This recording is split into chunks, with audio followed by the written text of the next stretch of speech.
This is Sportsnet Dodgers, brought to you by Mercury Insurance. John Hartung alongside Jerry Hairston Jr. and Dontrell Willis. What a great way to start this homestand. Dodgers get their 18th come-from-behind win of the year. They've now won 10 of their last 12 games. Kike Hernandez made his return. A really good night for him with a couple of hits, including an RBI. Other than that, though, the Dodgers offense really quiet, Jerry, until that 7th inning. A couple of walks, a hit by pitch, and next thing you know, 2 productive outs by Shohei and Mookie, and then clutch RBI base hits by Freddie and Andy Pages. Well, the Dodgers offense came alive because we put on these jackets. These are very comfortable jackets. Alex Torres, the best clubby in all of baseball. Thank you, and they're stylish as well.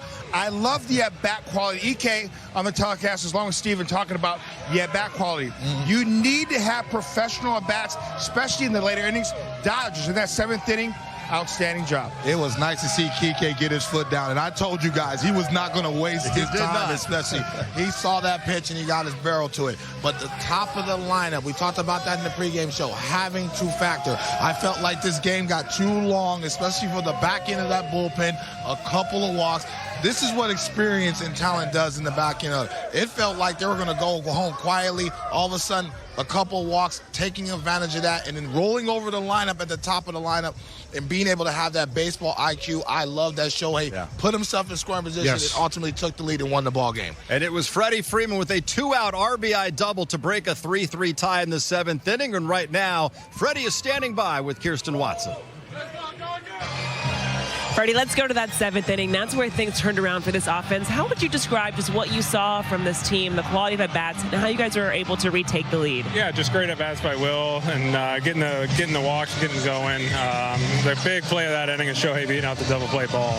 If he doesn't do that, we don't score any more runs. So that was huge. And Mookie getting a fly ball, getting a sac fly. Just a lot of good things happened, and able to tack on a couple more to get the lead right there. You against Bernardino, what were you looking for just to crush that double? A strike. I wish it was more than that, but it wasn't, guys. Just looking for a strike, and I was able to find it and put a barrel on the ball. Ahead of this interview, you pointed at Kike. Just what is it like having him back in the lineup? What does he bring to this group? Energy. You can tell by, right when he gets to the park, the energy's a little different. The crowd's different. They love Kike. We love Kike. So only fitting for him to get 2 hits and a win in his debut this year. Okay, so after that 7th inning, we did see Miguel Rojas get hit by a pitch.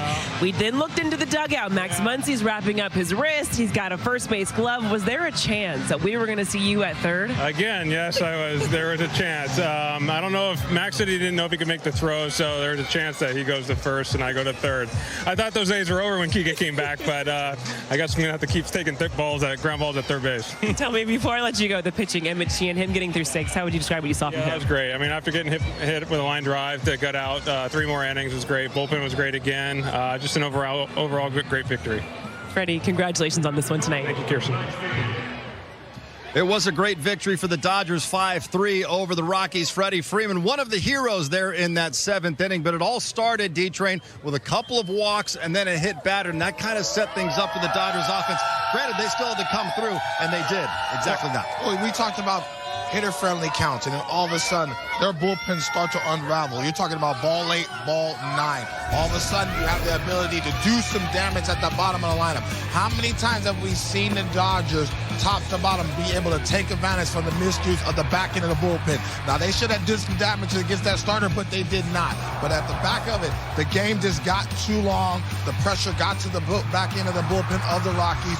And I love this play right here because Shohei hit that ball very hard on the ground. He hustled because he understood the situation, not allowing him to double up.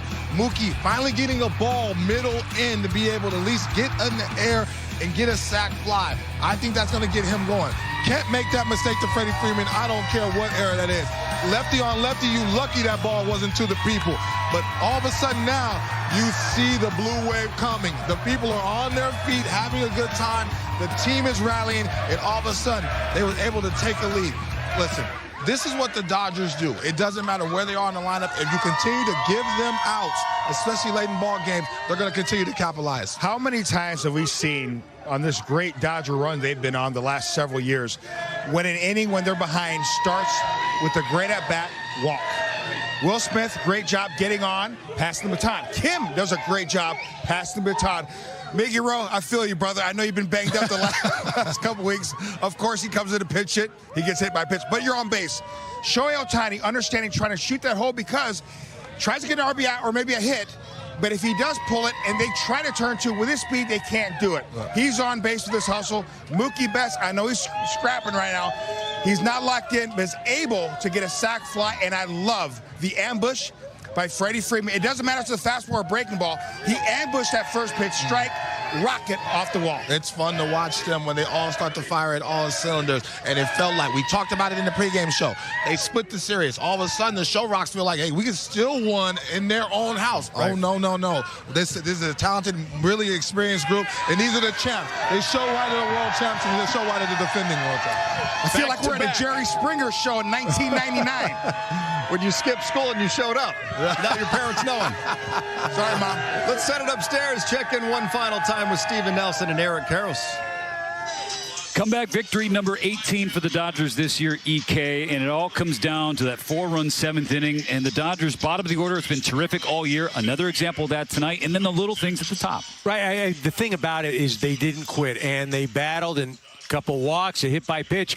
Before you know it, you got Shohei up at the plate. I think the thing about that inning, though, for me, Shohei, as Freddie mentioned, beating out a double play ball and then having the wherewithal to tag on a sac fly going first to second base. Gets into scoring position. Freddie double. Andy Pye has a great base hit to right field. It's a relentless offense. It's a relentless ball club, and they again showed it tonight. Now a chance tomorrow to clinch a fourth consecutive series victory. Well, they're going to come out. I think they want to swing the bats a little bit better. They were a little lethargic offensively, at least early part of the game. But again, you're coming off a road trip. You get this first one under your belt. Opportunity to win the series in only the second game. The Dodgers celebrate a Memorial Day victory. We'll see you tomorrow for Game 2 of the series. Minutes 5-3 is the final. They are now 34-20 at the 1/3 mark of the season. Kyle Hurt is your winning pitcher. Blake Trinan gets his first save of the year. Emmett Sheehan went 6 innings, gave up 2 runs, did have 8 strikeouts. Kike, a really good return, going 2 for 2 with a double and an RBI. Andy Pages 2 for 4 with a double and an RBI. Here's what's coming up on the schedule. Tomorrow is Mexican Heritage Night. Wednesday is Yoshinobu Yamamoto World Series Game 7 bobblehead with Shohei Ohtani on the mound. And then this weekend, the Phillies will be here. Next Monday, Dodgers hit the road heading to Arizona to face a red-hot Diamondbacks team. Friday's game on Apple TV. All others here on Sportsnet LA. Last time we saw Kike Hernandez, It was great to have Kike's production and energy back in the mix. Dodgers get the win 5-3. Let's go inside the clubhouse and hear from Emmett Sheehan with Kirsten and the media. Emmett, first let's just start with the comebacker that got you. It seemed like your right bicep. How is that where it got you first and foremost? How are you feeling? Clear you were able to stay back out there, but just did it feel like there was any impact at the beginning when Dave was checking on you? Yeah, right in between, I think bicep, tricep on my arm. But no, I felt fine. I knew it just caught like muscle, so stung in the moment, but it wasn't anything, to be worried about. So you talked about wanting to get deeper into game, to get through 6 innings of work tonight. Just not only how much pride do you take in that, but how much pride do you take in just wanting to stay out there, fighting to stay out there, and battling through it? Yeah, I mean that's your job as a starter, is to get through as many innings as possible, take the load off the bullpen, and put up zeros. So it definitely felt good to be out there for 6. I had a couple of pitches I wanted to have back, but yeah, it felt good. How much lobbying was there to stay out there, especially like the second time Dave and Thomas came out? Yeah, I mean, I just told them I felt good. They were concerned, I think, but yeah, I felt fine, so good amount of lobbying.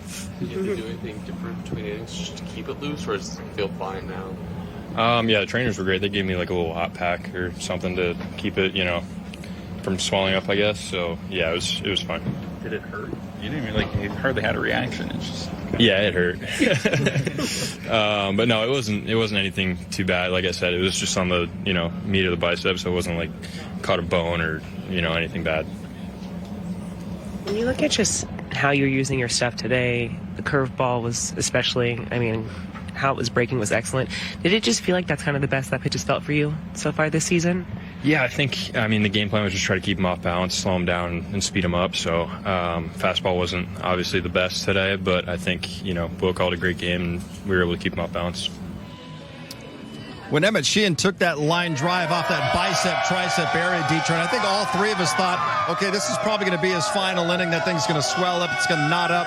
Next thing you know, he's out there and finishes the 5th inning. He goes the 6th inning, threw the ball really well for 6 innings tonight. Let's go to the case home because he showed me mental toughness because that's a situation, especially how high that ball was hit.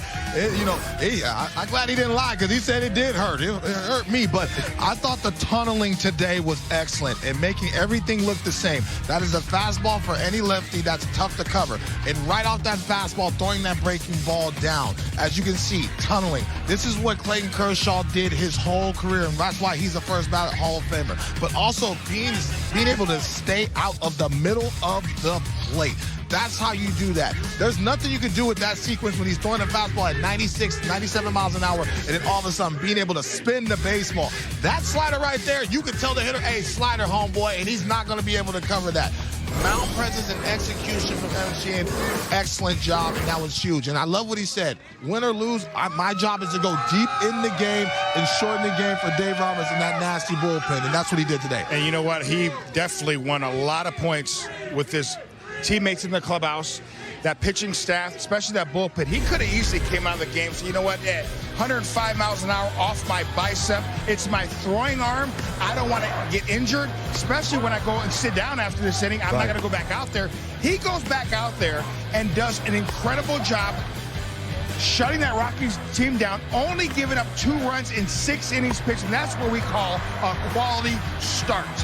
Gives depth and allows manager Dave Roberts and pitching coach Mark Pryor to kind of get these guys in the bullpen lined up in the 7th, 8th, and 9th inning. It is so important to do that, and that's why they've been so successful. Led by the starting staff, providing length into the game, and now we can kind of deploy our pieces. Outstanding job, champion almost said come Emmett Smith. Emmett Sheehan for doing just that. This kid is tough as nails. Really good outing for him tonight. Dodgers get the win 5-3. Still more to come. The Dodgers put up 4 runs in that 7th inning, and one of the big plays was Shohei Ohtani's legs beating out